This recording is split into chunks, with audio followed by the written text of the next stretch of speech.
is one common mistake for every defender in Rainbow Six by Kudos. Let's see it.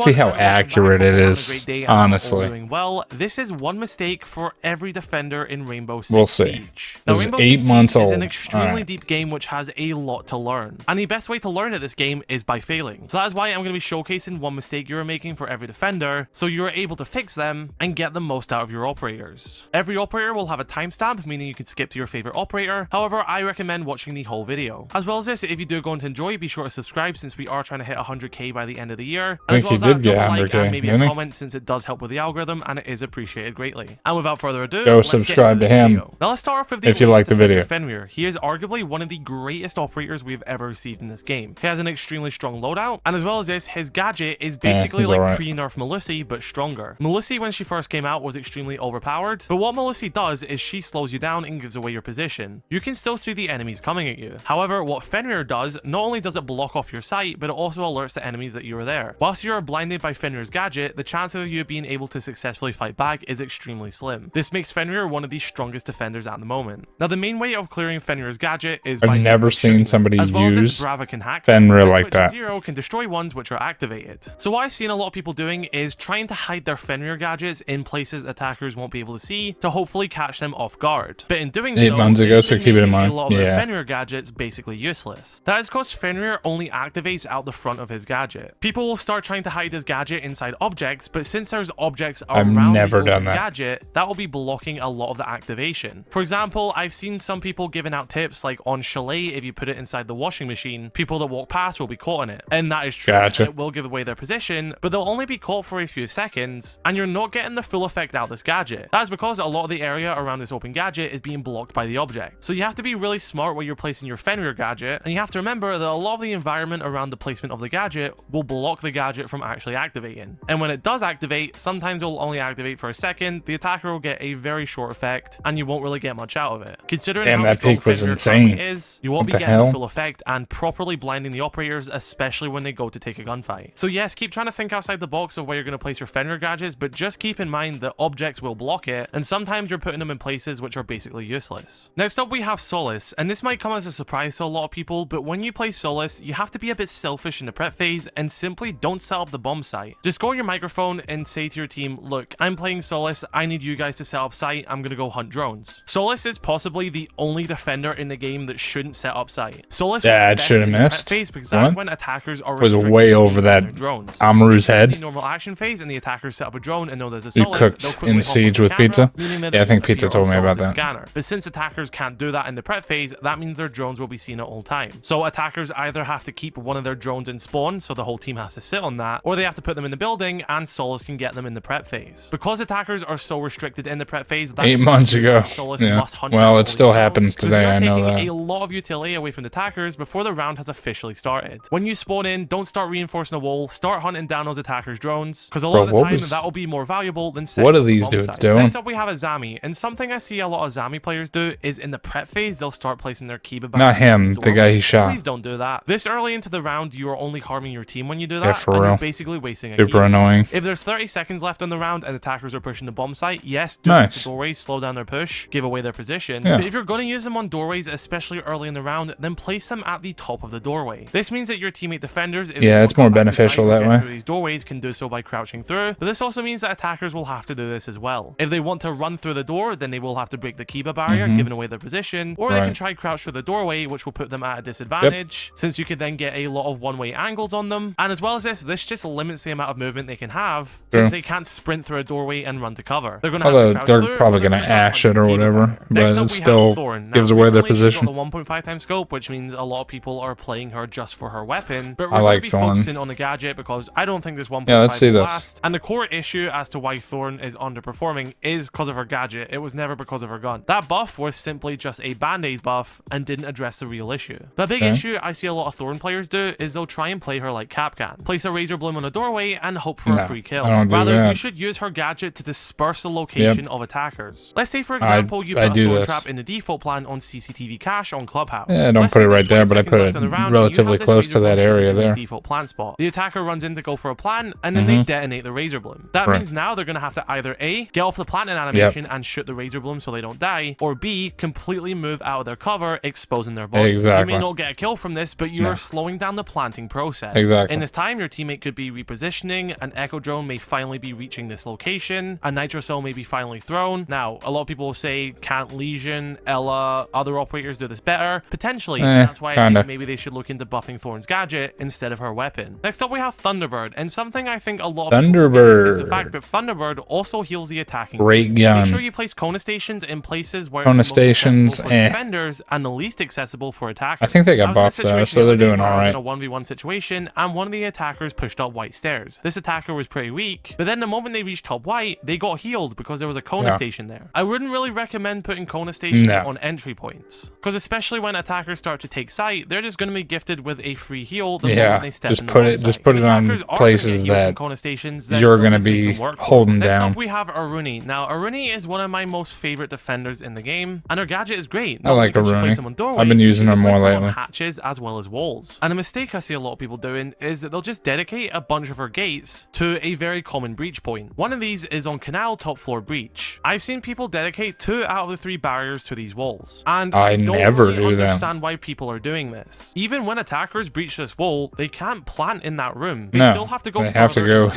So if I like to slow down this push once the breach is open, I like to put the gate on the doorway into the site rather than the walls themselves. And the reason I like to do this is because you're still slowing down the attacker. These are things that I feel like people already know. The wall, and you've got a gate on both walls, then they'll destroy one of the gates and just walk through that side of the wall. Because I do exactly what he's doing right now. Through that one doorway which has the barrier on it. As well as this, if they I don't do that. Breach and come through a little rotate, what the hell is that? Wall here, then they still have to funnel through this doorway. And as well as this, that means I've got 2 more gates in my pocket. I can place one on the doorway at top green, or I can place it top red, or the doorway by box. I feel like wasting more than half of your utility on a single entry point is just a waste of this operator.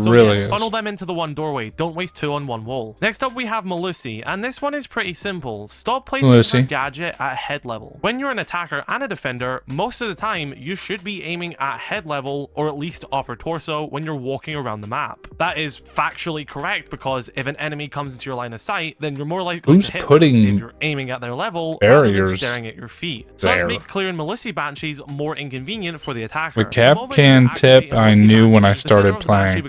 This is more for beginners.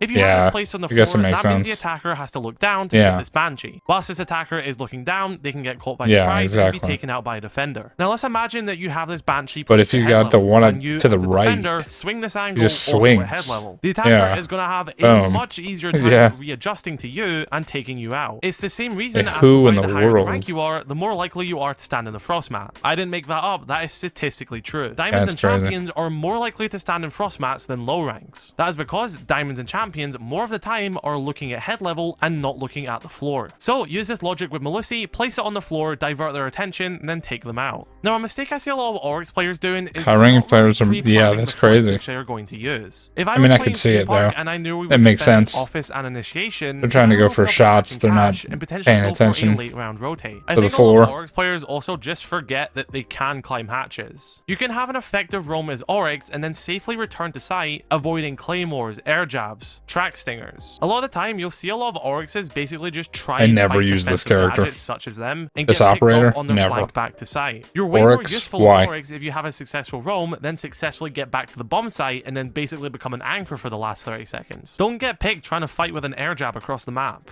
And a big thing you'll do there as well is if they know that you're somewhere out on the map, you're going to have that phantom pressure of them thinking there's going to be an Oryx behind us, when in reality, you're back in sight holding a crossfire with your teammate. Just because you get one pick on the roam doesn't mean you should then die. Copper player on champion lobby could actually cook. I see a lot Good, of possibly. Doing is that they're not being this is who Nitro plays. Discs. How many times have you picked Wamai and you've just thrown all your discs basically at the top of a doorway on site? It will be he does that a useful, lot. but the moment someone lobs an aid in there, you'll be destroying the rest of your discs around that doorway and some friendly utility as well. I'll use Theme Park Armory as an example here. Let's think of the I don't use wall Wamai, this wall is electrified. Hiding a bunch of the magnets in maintenance itself itself will catch so much stuff. You'll catch Ace charges, Habana pellets. They could bring a thermite, but they still have to clear the electricity. Let's say they throw an EMP nade, but again, the magnet catches it and drags it away from the wall. A lot of people seem to forget that Wamai is secretly a really good wall denial operator, in the sense that he prevents those gadgets from even getting close to the wall. Especially in rooms like these where you can hide them really well. Think a little bit outside the box when you play Wamai. When you play Goyo, think about how you would never play as Goyo. Why the hell are you playing as Goyo? Use when you play attack. If the Goyo canister you've placed is in those angles you're thinking of, everybody puts him on the door. Goyo is most effective when his canisters are hidden and protected very late into the round. If you have every doorway covered with a Goyo canister and there's 30 seconds left on the whenever clock, I'm playing with people who are using Goyo, they put them right there on the doors and just clear all the utility extremely fast. And if anything, you're giving the attackers an advantage, since that's basically dispersing a location a defender could be hiding. Keep them smart, keep them hidden, and keep them ready for those late round detonates. Right, next up we have Warden, and I'm going to keep this one short and simple. Anytime you're about to go into a head-on gunfight with Warden, just activate your gadget. It lasts long enough that by the time you're done with that gunfight, your gadget will still pretty much be active, but about to end, and that just means in the off chance that you do get flashed during this gunfight, you won't have to faff about by activating your gadget, it will already be there. And heck, if you take on this head-on gunfight with your gadget active, and rather play Chonky Boy rather than Goyo. Most likely anyway, since you got that 1.5 times scope, and you can just retreat and allow your gadget to recharge. Now next up we have Mozy, and this is the fact that you'll see a lot of Mozy players place their pest at the top of a staircase, where attacker drones can successfully navigate around it by jumping on ledges, jumping over the barriers, and basically dodging the pest. I want to see if Very simply, just place your pest lower down on the steps. It doesn't have have to do be that. at the very bottom, but don't just put them at the top where attackers drones can sneak by. Place them at that nice little sweet spot in the middle where it's not too far down, but attackers can't navigate past. Right, with Kayn, how many times have you placed your electric claw either at the top or the middle of the wall? I'm going to assume a lot of you do this pretty much all the time. Well, something I've been enjoying doing with him recently is placing my electric claws on the floor in front of the breach, but as far away from the breach as possible. With Thatcher having as high a rate as he does, that means a lot of attackers are resorting to the second I did not know which has that. a much smaller range than Thatcher's. And a lot of the time, if someone tries to EMP an electric claw that's just this far away from the breach, it sometimes won't even reach. It is possible for the impact EMPs to reach this, but especially if it hasn't been droned, a lot of the attackers will be trying the top, the middle, and this one which is tucked away very far back at the bottom has to be quite a precise throw, and even if you can dodge one EMP nade, that is one EMP wasted. Next up we have Clash, and a big mistake I see a lot of Clash players making is that they think that they're playing a fragging operator.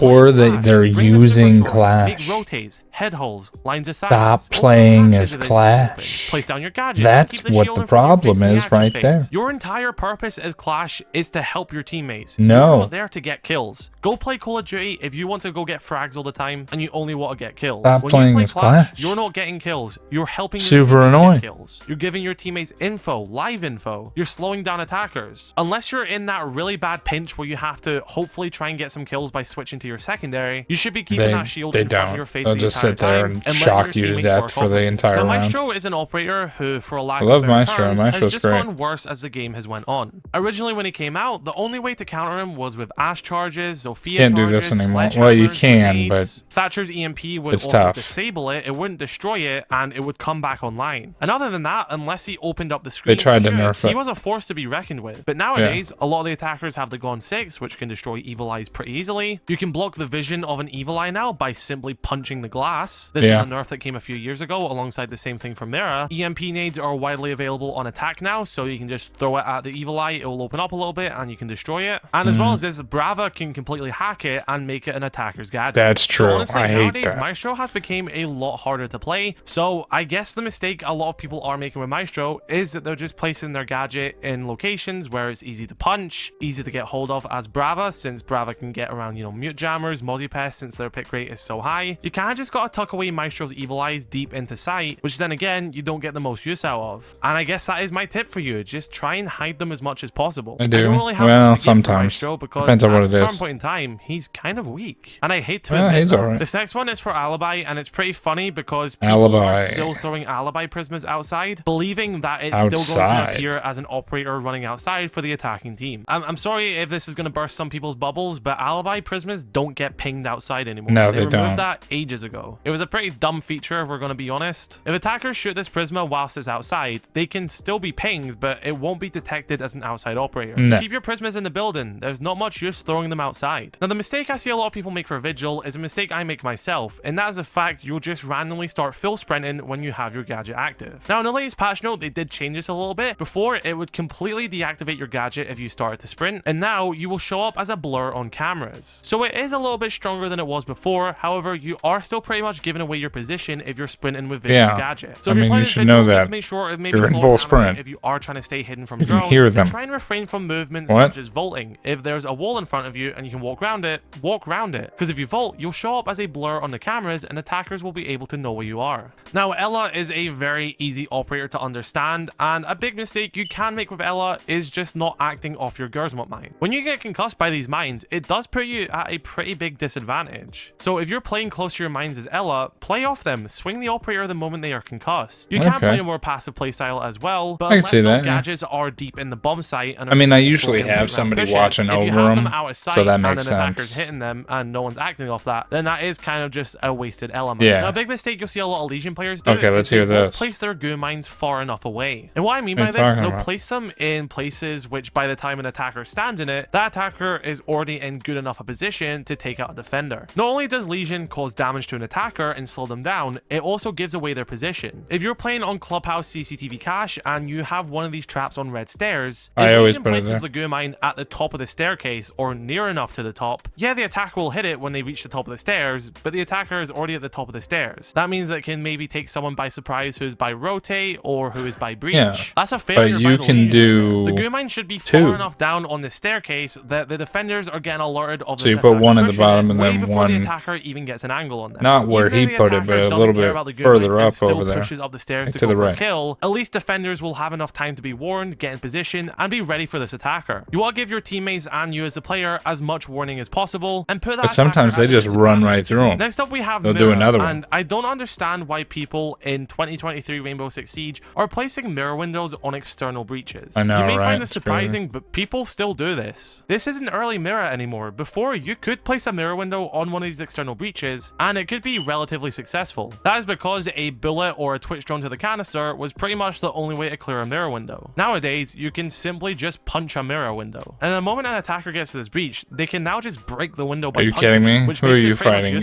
When you're talking about you should be preparing LTG for late round pushes and angles which attackers are potentially going to he's get quoting mirror LTG is no longer the right first now. line of defense for the defensive team. A mirror window should be something that defenders have to fall back on. It's quite a simple mistake you're making with Echo, which you probably haven't even realized. You know when you make a rotate on a wall, a lot was that my boy Kiryu? Will still be a little bit intact, and you can get your yokai through that. Sometimes, just the way the wall is designed, you'll have these little bits at the bottom. So make sure if you're the one making the rotates, or if your teammate's making the rotates, I don't think he actually deleted Tekken 8. I think he's just the very bottom of the wall, so you have a lot of movement. He's quoting LTG, and they aren't limited to just go through doorways. If attackers have site control and they know that they have an echo, then they'll be looking at doorways for defenders pushing, and as well as that, if they see a yokai driving through, they'll shoot it. But you have these little holes for the yokai to go through to pass through the site easily, and it's just going to help you as an echo player. I didn't know that. I don't play echo, especially against their main counter Jackal. You want to make sure that you're leaving as little footprints as possible. When Kavera uses her silent step ability, she doesn't leave footprints. So if you're running across the map as Kavera and you're using silent step and it's about to run out, maybe just quickly try and find a corner, sit there for a few seconds until your ability comes back, and then continue on your roam. This just makes the job of Jackal so much harder, and it's just going to make clearing the Kavera that much harder. Valkyrie, here's a simple mistake. Stop placing your Valk cameras in default spots in the corners or rooms. Attackers are going to find that so easily. Start exploiting the floor when it comes to Valkyrie. Nice, Here's a great one for top floor on Chalet. For a Valk cam, I don't play as Valk, but Nitro does sometimes. From K9 Tekken 8's on sale on Steam. If you come to Steam. kitchen and shoot out the roof above you with your deagle, here you can throw your Valk cam, and as you can see, your Valk cam will be completely hidden under the desk. But it still gives you enough intel into office, and the attackers are going to have a hard time finding this Valk cam unless they've got an IQ.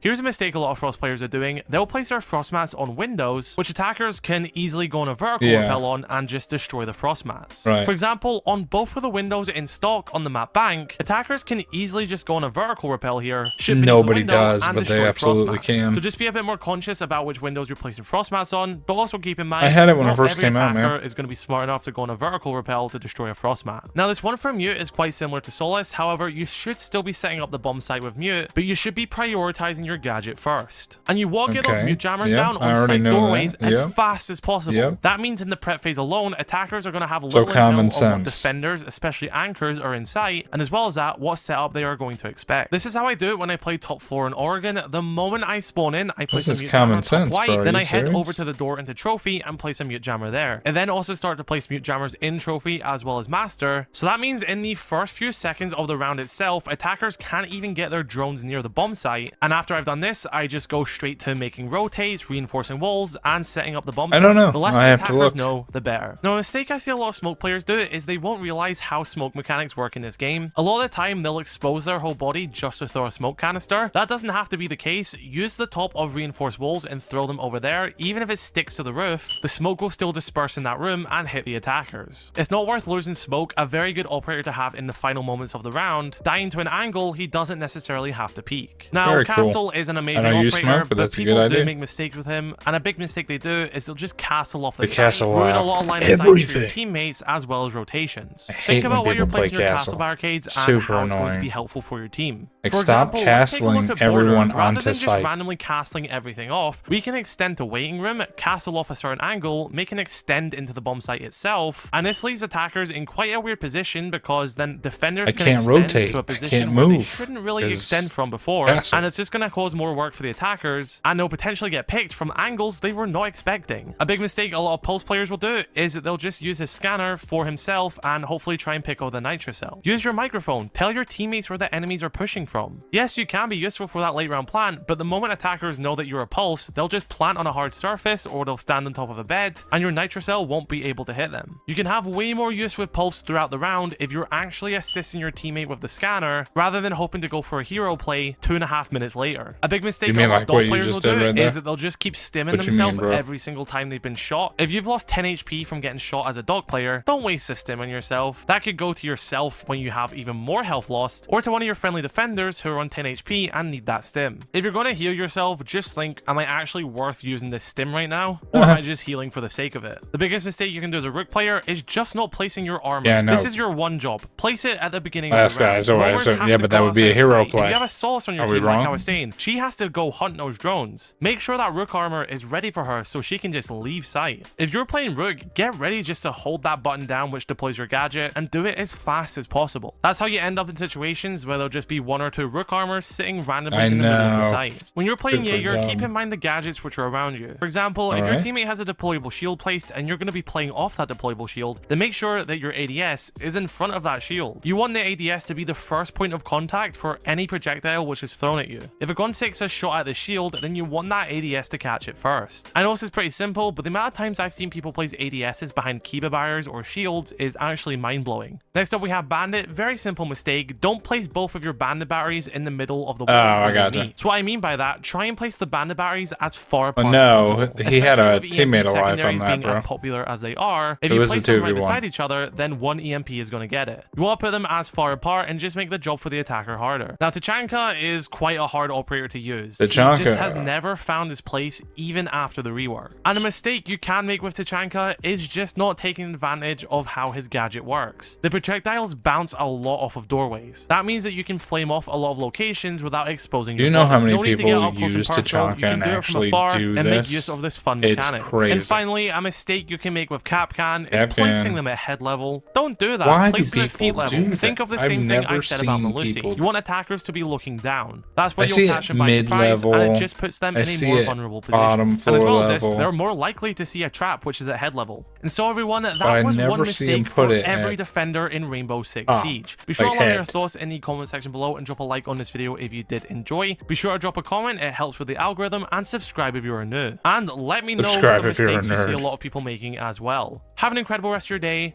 I love you all. You Stay have an safe. incredible rest of your Peace. day. Peace out, bro Tato. That was a good video. It was informational for sure. Kudos. Is that his name? Kudos. If you haven't subscribed to him, is on YouTube. Kudos. One common mistake for every defender in R6. Not bad.